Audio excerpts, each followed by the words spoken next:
Hey guys, it's Todd from Like Minded Lunatics, bringing you, it's another drink, play, swear. Hey, it's all we do around here. I mean, besides jumping the shark pretty early in life, it's all we've ever really cared to do around here. Welcome back to the channel, welcome back to Drink, Play, Swear, and welcome back to Like Minded Lunatics. You know that Like Minded Lunatics is not just me here at Drink, Play, Swear. No, it's not. It's also my buddy, co-founder of LML, Mark Gifford. Bang, he does the Friday night videos. Please check those out. It's just the best stuff on the channel. And while I'm thinking about it, where's my hand, Todd?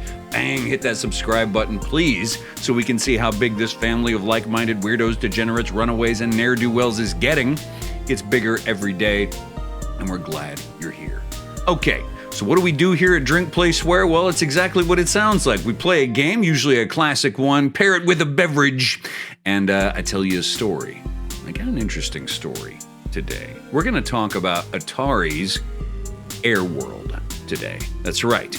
More about that game in a second. First, what are we pairing with it today? Oh, you know me. It's a Jim Beam and Coke. Get yourself something. Let's kick back and talk. Because today, we are finishing our 4-week discussion of disappointment. So here we go. Here's the big one.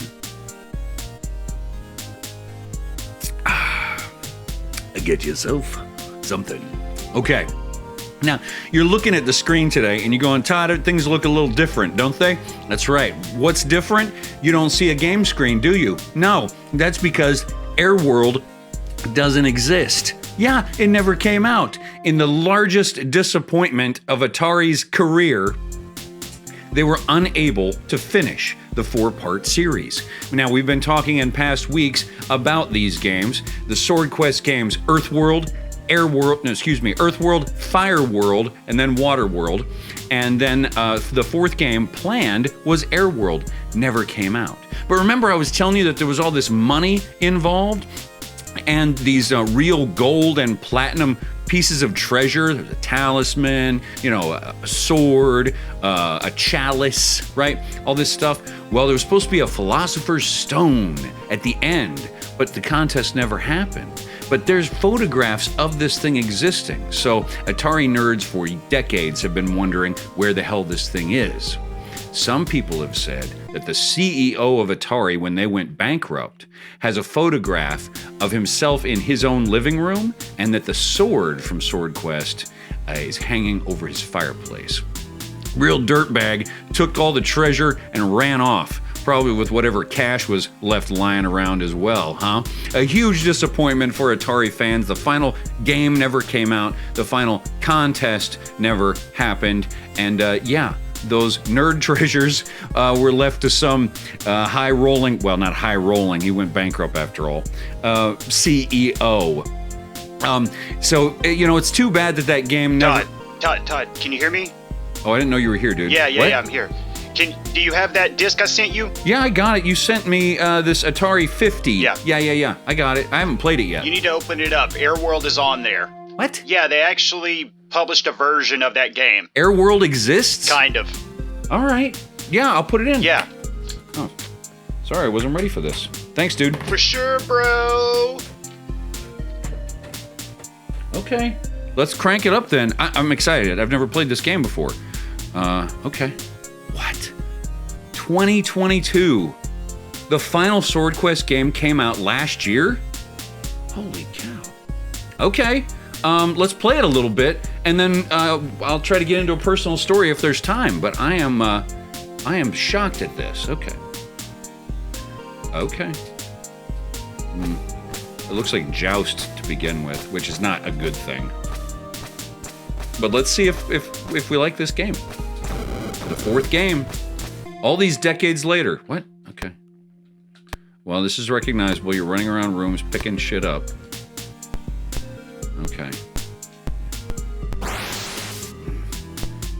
I don't know how I feel about... What? Oh, okay. Okay. What the hell is happening?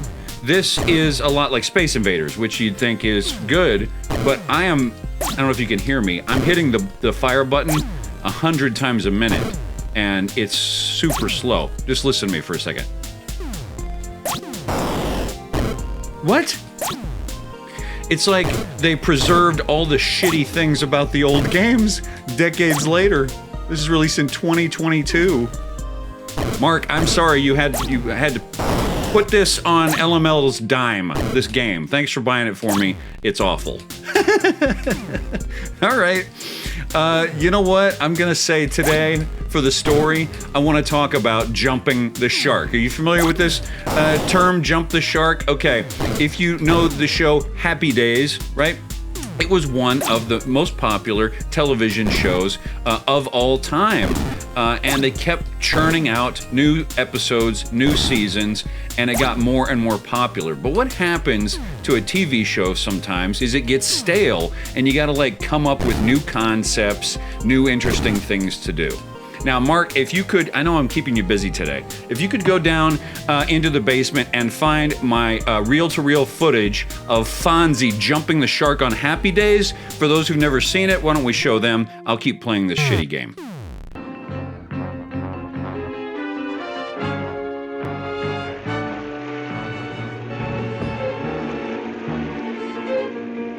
There he goes!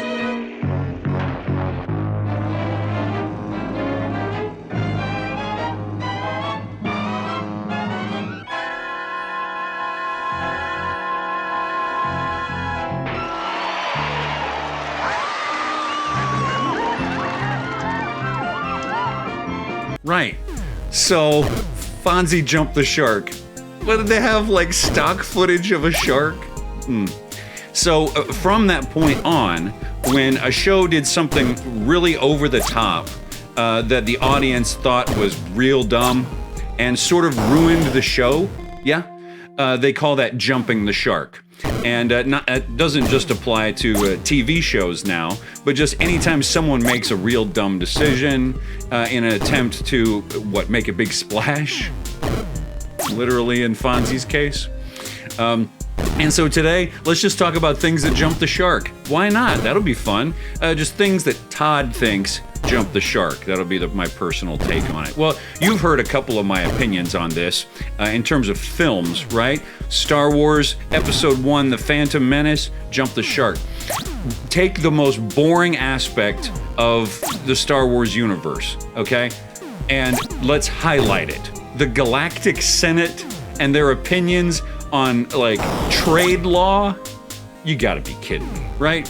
Like, at the end of Episode 6, the last one any of us had seen, spoilers, Vader dies in the arms of his son. One of the most epic moments in all of film, right?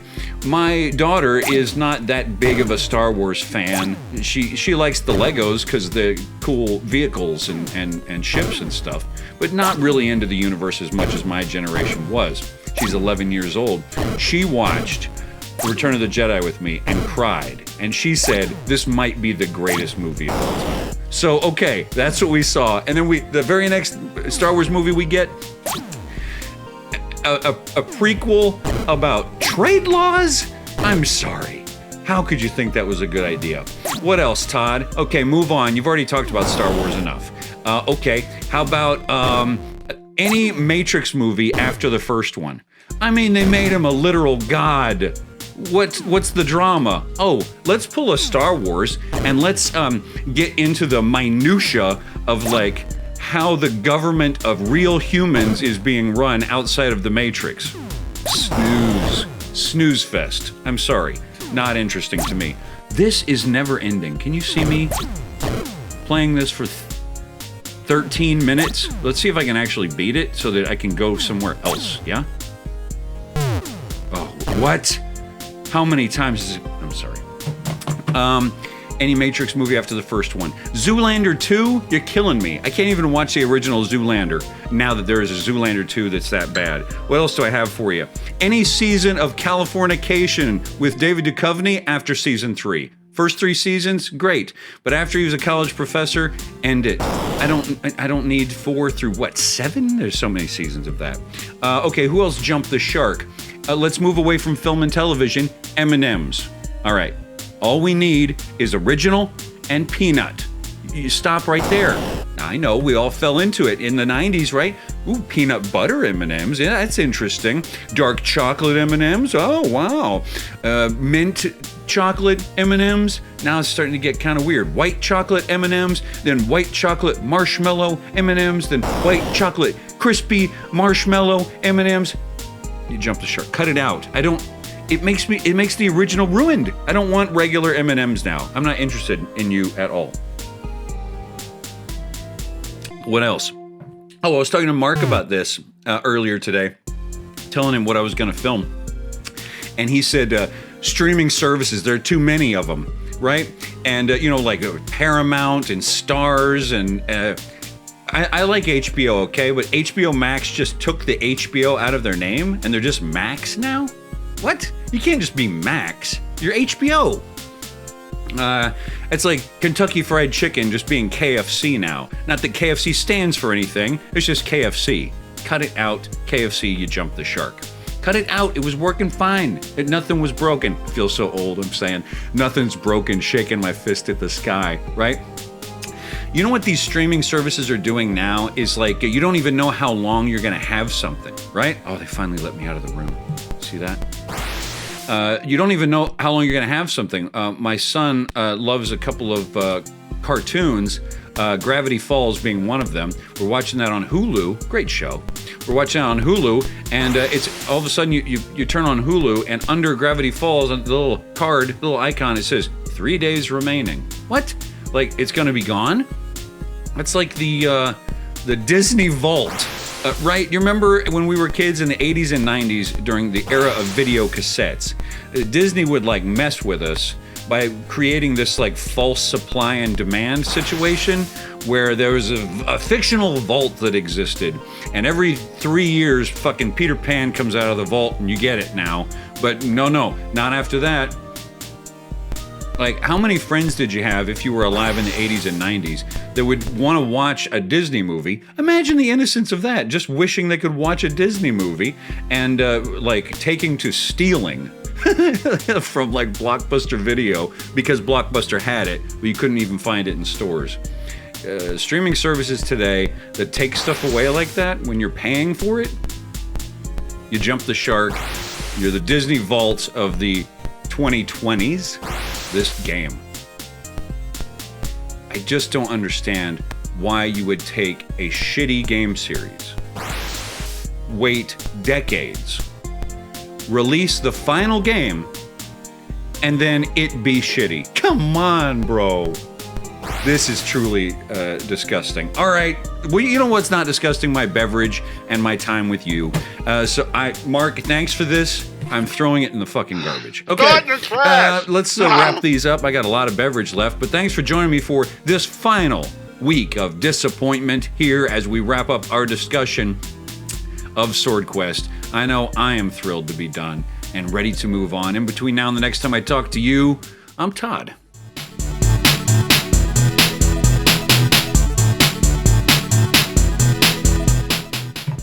Oh, see ya.